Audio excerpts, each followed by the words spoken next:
Bienvenido a una edición más de Código Abierto, programa de entrevistas digitales.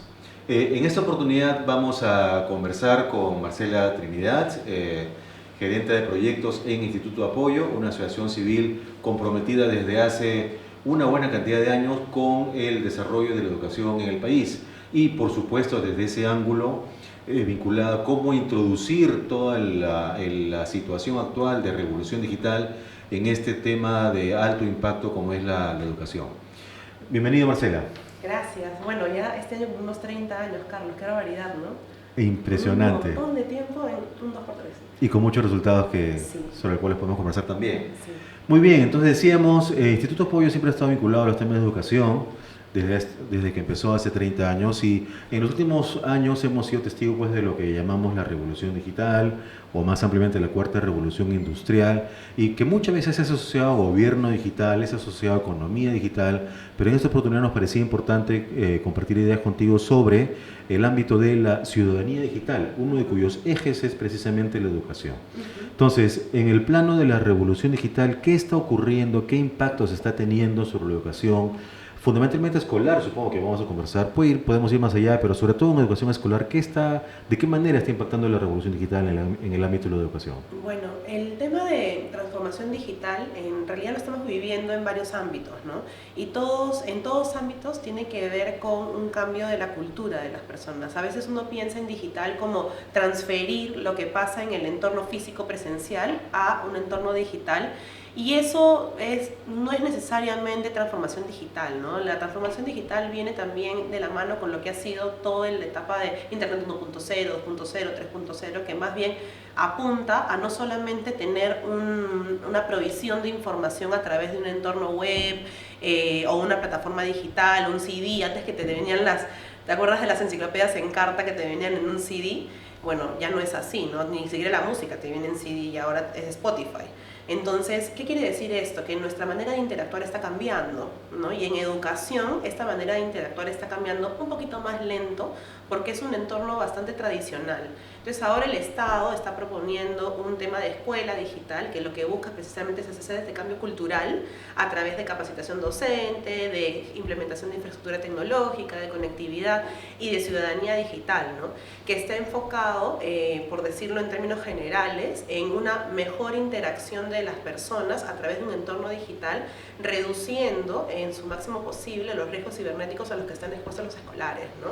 Entonces eso tiene que ver con un montón de regulaciones y un montón también de precisamente este cambio cultural que todos tenemos que experimentar, y partiendo como eje central el docente para, a través de su transformación, poder incidir en los escolares, ¿no? Y poder generar autonomía, innovación y una serie de aspectos que tienen que ver con cómo transformas este entorno educativo para poder valerte mejor de las tecnologías de la información, ¿no? Vamos a regresar con más detalle en el concepto de escuelas digitales, que además es un proyecto del gobierno actual en un momento. Pero antes de eso, si consideramos que, por ejemplo, en el ámbito del gobierno digital, siempre mencionamos que el centro es el ciudadano. En la educación digital, el centro es el alumno, el pupilo, el escolar, ¿no? Entonces, uno de los componentes que hoy día estamos experimentando es que un niño, ya en la medida en que es nativo digital, tiene incluso una forma de pensamiento distinta a como pensaba un niño hace 20 o 30 años. Más intuitivo, ¿no? Más intuitivo. Entonces, por ejemplo, el concepto de pensamiento computacional, ¿entra aquí a tallar? Sí, definitivamente, porque el pensamiento computacional lo que hace es, se puede empezar a trabajar inclusive unplugged, ¿no? Sin necesidad de computadora, que quiere decir cómo ordenamos el pensamiento de tal manera de que sea lógico, secuencial, paralelo. Entonces empiezas a fortalecer diferentes habilidades que parten desde las matemáticas para poder lograr que los chicos puedan pensar de una manera más secuencial o paralela, ordenada, ¿no? Es pensamiento lógico. Entonces se hacen diferentes ejercicios, se potencian diferentes habilidades para poder también introducir de esta manera más lógica, secuenciada al niño, para que tenga diferentes aproximaciones a los entornos digitales, ¿no? Entonces, pensamiento computacional, por ejemplo, se puede trabajar desde la primera infancia, con niños entre 3, 4 y 5 años, para que también puedan interactuar de una mejor manera con la tecnología. ¿Qué es lo que pasa? La tecnología la manera, de alguna manera sencilla de ver la tecnología es a través del ocio, ¿no? Entonces nosotros disfrutamos de la tecnología, jugamos con la tecnología y hacemos varias cosas que si le somos un poquito más creativos, por decirlo de alguna manera, podemos voltear ese uso de ocio en la tecnología para poder generar aprendizajes, ¿no? Entonces, y eso es un punto importante en esto de la ciudadanía digital y también de la educación digital. O sea, poder valernos de esas herramientas que naturalmente provee la tecnología para poder generar aprendizajes, ¿no? Entonces, ese es un poquito también lo que se trabaja con los docentes. A nosotros nos pasó, por ejemplo, que cuando iniciamos con Matemáticas para Todos, que es nuestro programa bandera, los profesores empezamos a darnos cuenta de un montón de paradigmas que tenían los profesores, ¿no? Maneras de pensar del tipo, si están jugando no están aprendiendo, ¿no? Entonces pasa mucho que ahora hay docentes, por ejemplo en la universidad, ¿no? Donde los chicos tienen muchas más smartphones, tablets y computadoras, lo que dicen es no usen esto. Cierren la computadora, o por ejemplo uno está tomando notas en la tablet y el profesor cree que el chico está haciendo otra cosa, ¿no? O la chica está haciendo otra cosa. Entonces es momento de ir cambiando un poco esta óptica que tenemos respecto al aprendizaje para, si es que yo soy docente y veo que mi alumno está en el smartphone o en la tablet, es cómo empiezo a incorporar estos instrumentos para ayudar a que sean parte del proceso de aprendizaje. Y pongo el ejemplo de la universidad porque a mí me toca ser docente en universidad, ¿no? Pero también lo veo en el aula. Si tú ves a un estudiante, a un escolar en la primaria, en la secundaria, que está absolutamente absorto cuando le ponen una computadora al frente o una tablet, entonces es un indicador de que el entorno es, por un lado, familiar, lo motiva, ¿no? Y podemos utilizarlo también hacia el aprendizaje. Y eso es algo también que tiene que ver con esa transformación cultural que te dije, ¿no? Antes a nosotros nos tocó enfrentar al docente que pensaba que si el niño se divertía no estaba aprendiendo, porque estábamos en realidad, y estamos ahorita en la bisagra, pero nos encontrábamos en ese momento con un paradigma de un aprendizaje más rígido, donde la disciplina es mucho más vertical, ¿no? Y empezamos a transitar hacia un enfoque por competencias que hablaba que el aprendizaje tenía que ser lúdico, ¿no? Experiencial, ¿no? Donde el estudiante era el centro del aprendizaje y donde él mismo empezaba a hacerse preguntas, a formularse hipótesis y empezar a indagar para poder descubrir sus propios aprendizajes. ¿Más vivencial? Más vivencial, claro. Entonces no es tú me dices cuál es este concepto, sino yo a través de experiencias descubro el concepto, con lo cual genero el efecto wow. No es como que yo soy parte de este aprendizaje, con lo cual me motivo, me cautivo, me sorprendo y me incentivo también a seguir generando mayores aprendizajes. Incluso se siente más empoderado.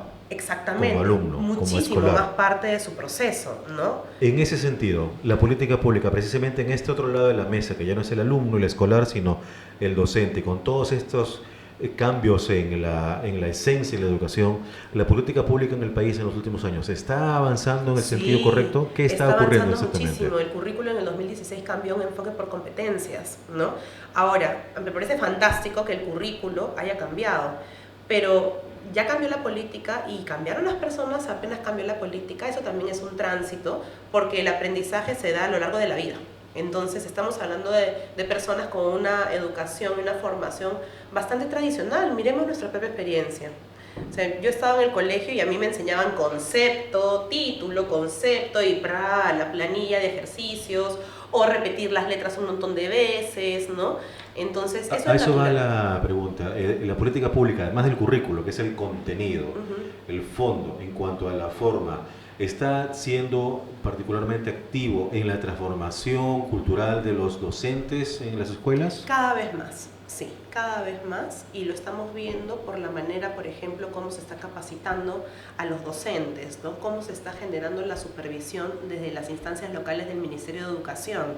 Pero naturalmente, como te decía, venimos de décadas de una manera de pensar la educación a 3 años, que desde que el currículo cambió. Entonces, lo que quiero decir con esto es hacer una reflexión respecto a que los cambios no son tan rápidos y que requiere la participación de todos, y lo mismo vamos a vivir con la educación digital. Entonces, nosotros hace 30 años promovemos esta manera de educar de manera más vivencial, más lúdica, promoviendo competencias que son del siglo XXI. Entonces, que son competencias vigentes ahora, pensamiento crítico, creativo, comunicación, colaboración, que es la base del enfoque que promovemos, que es el enfoque STEAM, ¿no? Donde la tecnología, además que es la T de STEAM, es súper importante, ¿no? Entonces, pero vamos, hace 30 años eran los disruptivos, ¿cómo vas a hacer eso? ¿No? Y mira dónde nos condujo ahora la evidencia de todo el esfuerzo en educación que hemos realizado y la articulación con el Ministerio de Educación. Ahora hay muchas organizaciones, y yo de verdad lo comparto con mucha alegría, que están trabajando ya un enfoque por competencias articulado con el Ministerio de Educación, ayudándonos que esta bisagra, que de momento tiene 3 años, no nos demore 30 años más para cambiar ya un enfoque en el 100% de las escuelas donde se palpe, se toque, ese enfoque por competencias. Ahora nos toca trabajar juntos para hacer la educación digital una realidad, porque el mundo va a seguir avanzando. Ya hablábamos de educación digital hace unos 7, 8 años en el Ministerio de Educación, que promovía todo este tema de competencias digitales, ciudadanía digital. Pero ahora ya el tema está encima. ¿Perdón? El tema ya está encima, entonces totalmente, ya... el mundo va a seguir cambiando. Mira lo que ha pasado con la banca. Y de manera cada vez más rápido. Totalmente. En 5 años ya no sabemos lo que va a pasar. Es casi imposible predecirlo. El mundo cambia muy rápido. Es momento que la educación también todos empecemos a colaborar juntos para que esto cambie a pasos agigantados. Y ahí el tema de articulación también intersectorial es súper importante. El Ministerio de Transportes y Comunicaciones es uno de los protagonistas. Educación tiene un gran planteamiento. Es el momento de que todos nos subamos al barco para remar juntos y poder hacer que esa transformación no dure décadas, sino algunos años. Has mencionado al Ministerio de Transportes y Comunicaciones. Esto me lleva a plantear la siguiente idea, donde el centro es el alumno, quien lo guía es el docente, pero si la educación digital contempla, además de la transformación cultural, las herramientas digitales, eso empieza por un uso masivo del Internet y por lo tanto una alta disponibilidad de conectividad.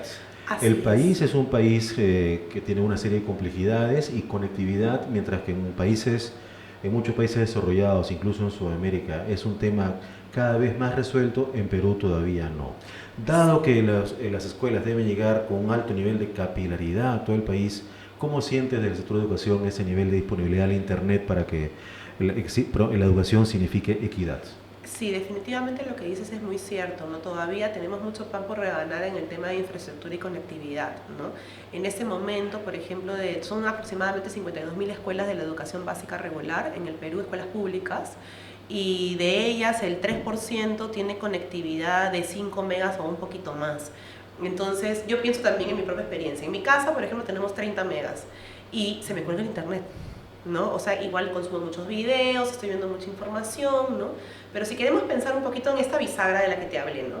El profesor, y en realidad muchas personas todavía piensan en una educación digital o en un entorno de e-learning como en la transferencia del presencial al virtual, ¿no? Entonces siempre estamos tratando de transferir nuestra experiencia o sea, 1.0, por decirlo así, el presencial, a la computadora. Entonces, ok, eso es como una partecita muy pequeña de lo que es el e-learning y pueden haber diferentes opiniones respecto a eso. Pero si es que nos vamos a eso quiere decir que los entornos, las plataformas digitales necesitan mucho video. Entonces tú tienes con 5 megas, ¿qué podrías hacer? Conectar la computadora del profesor, del director, para cargar las bases de datos del ministerio, este sistema del CIAGIE, que ya de por sí requiere pues un tamaño de carretera por donde viajen los datos, ¿no? ¿Cuántas computadoras más se podrían conectar con una escuela con 5 megas de internet? Muchas menos de las necesarias, sin duda. Totalmente. ¿Cuánto consume una computadora? A ver, tú sabes más que eso que yo. ¿Cuánto consume una computadora conectada a Netflix, por ejemplo? Tú sabes que lo importante ahí no solamente es cuánto consume hoy, sino con el desarrollo de la educación digital, el crecimiento del consumo de conectividad va a tener una evolución exponencial. Porque además los datos van a pesar más. Porque, por ejemplo, Así veamos los smartphones. Cuando recién salió el smartphone, ¿tenía cuánto de capacidad de memoria de almacenamiento? La décima parte de lo que tienes hoy. O sea, 2 gigas, 4 gigas. Menos de 1 giga, sí. Ya. Ahora hay smartphones con 256 gigas de capacidad y los llenas. Entonces, ¿por qué? Porque tu máquina, tu smartphone tiene una mayor resolución, una cámara increíble, una capacidad de registrar videos alucinantes en 4K, una calidad impresionante. Tanto como lo tiene una de las mejores cámaras que todavía funcionan en el mercado, cámaras para grabar video. Entonces, cada vez los datos van a tener una mejor resolución, mejor calidad. Entonces tú vas a necesitar una mejor infraestructura para poder interactuar de una mejor manera. Entonces, cuando hablamos de educación digital, hablamos de interacción.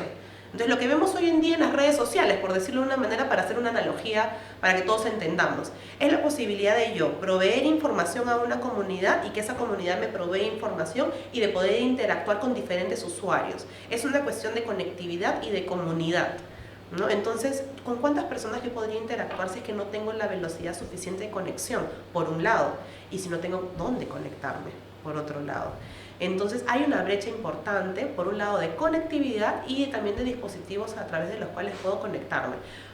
El Ministerio de Educación, por ejemplo, en el próximo año van a implementar un presupuesto bien interesante para poder hacer implementación, para poder dar tablets a los colegios, ¿no? Entonces me parece fantástico, pero tiene que ir de la mano con una política intersectorial que permita que el Ministerio de Transportes y Comunicaciones brinde la carretera para que los datos que se manejen en la interacción a través de esas tablets tengan una conexión, porque si no vas a tener unas tablets muy bonitas, muy modernas, pero que no se van a poder conectar. Lo que ha pasado normalmente en diversas iniciativas que se han dado, ¿no? Hay una parte del problema resuelto, pero falta la otra para que finalmente haya una solución integral, ¿no? En ese sentido, ya que mencionas el caso de las tabletas que van de la mano con la conectividad, y hace un momento mencionabas la articulación. ¿Sientes que la articulación, un tema siempre mencionado, ¿no? En el Estado peruano, en ese aspecto específico, sobre todo considerando un hecho, mira, si pensamos en servicios provistos por el Estado al ciudadano de a pie, tenemos tres sectores principalmente: educación, salud y seguridad ciudadana, es decir, escuelas, establecimientos de salud, comisarías.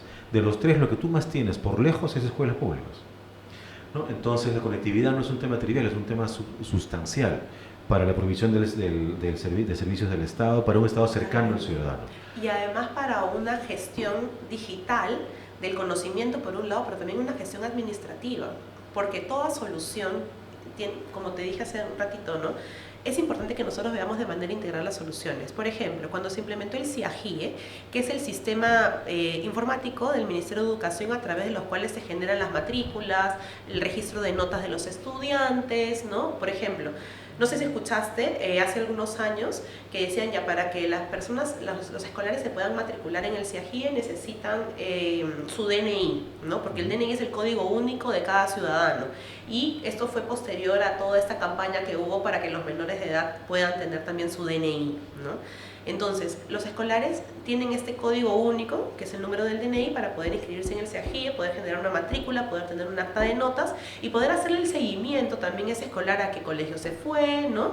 Y poder tener un data, ¿no? De nuestros trazabilidad. Trazabilidad, gracias, me ayudaste con la palabra.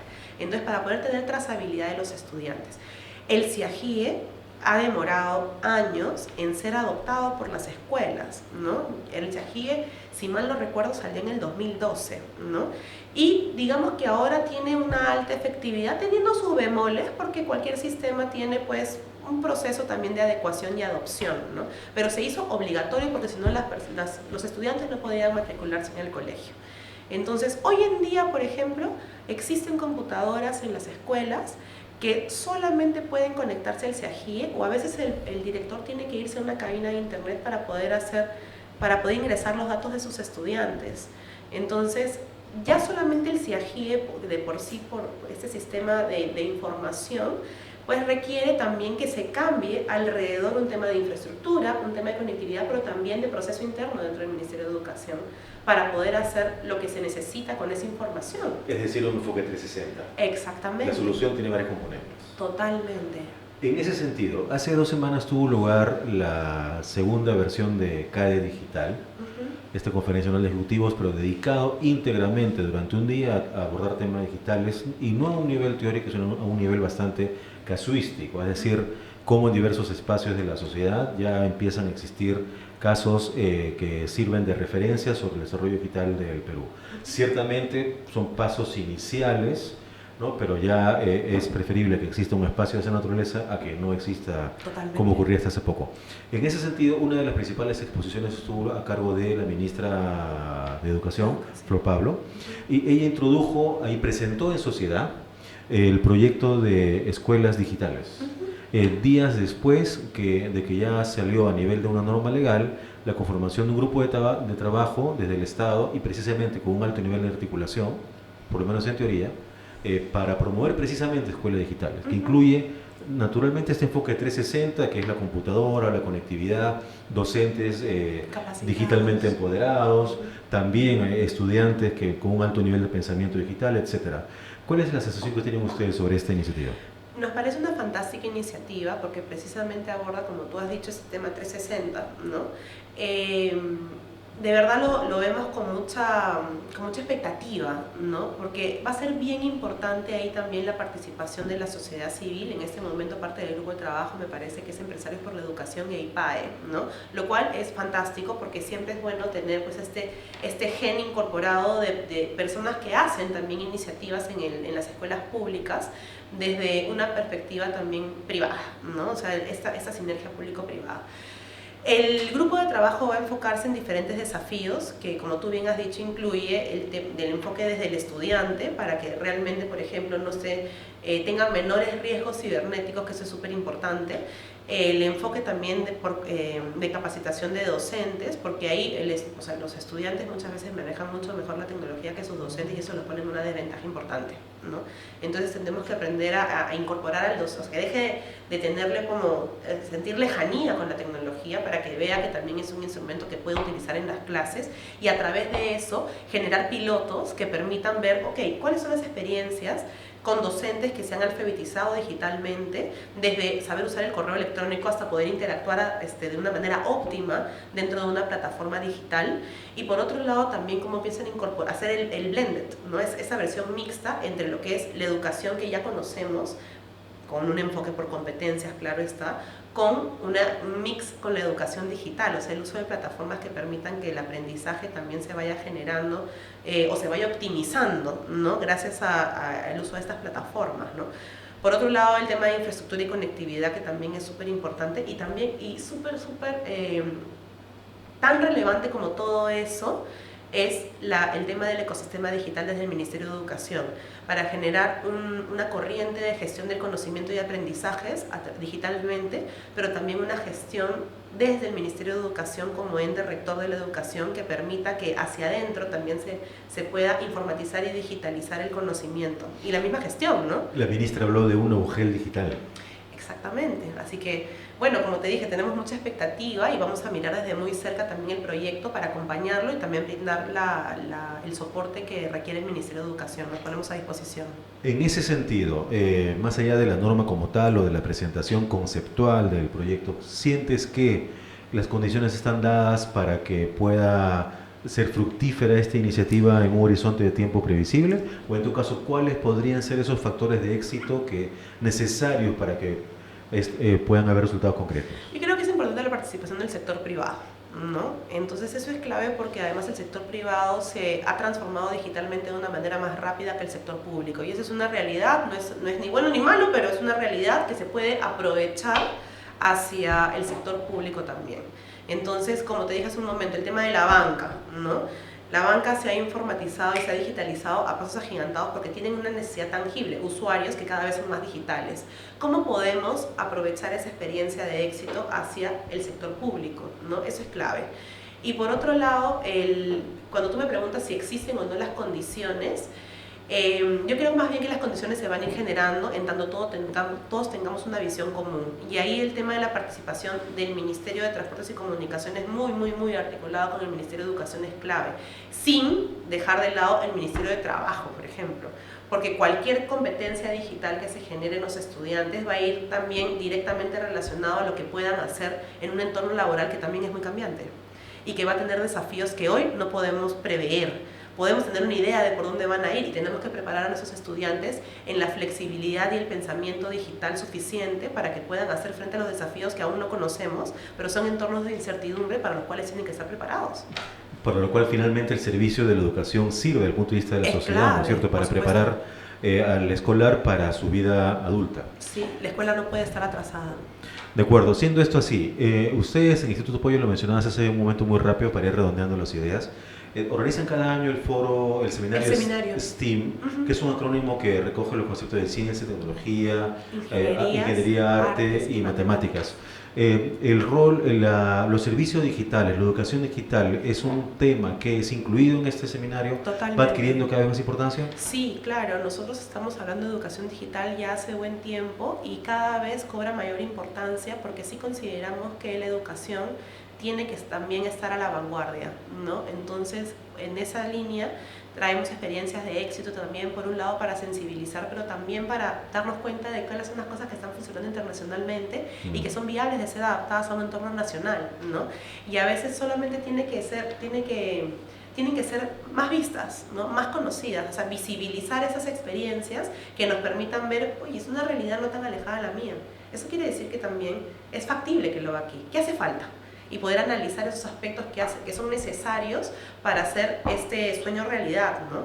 Y ni siquiera hablaría de sueños, sino una realidad que cada vez va estando más cercana y una necesidad que es inevitable, ¿no? O sea, lo estamos viendo a nuestro alrededor, cada vez somos más conscientes de la importancia de una educación digital y bueno, hacia eso estamos transitando, ¿no? Y muestra de eso es la conferencia, la exposición que ha dado la ministra Flor Pablo en el CADE Digital, ¿no? Entonces cada vez tenemos más evidencias de la importancia de lo que es la educación digital dentro de nuestro sistema educativo y bueno, creo que las voluntades se están alineando para que esto sea una realidad cada vez más próxima. En un mundo donde seguir igual en realidad significa quedarse atrás, porque todos están avanzando más rápido que nosotros. Exactamente. Muy bien, Marcela, se nos ha agotado el tiempo. Rápidamente. Muy interesantes las ideas y mucho más podríamos expandirnos, pero como siempre el tiempo es limitado, de manera que te agradecemos muchísimo por acompañarnos en esta oportunidad. Carlos, gracias por invitarnos. A ti. Muy bien, amigos, nos encontramos la semana próxima con una nueva conversación sobre el apasionante mundo de servicios digitales. Hasta entonces.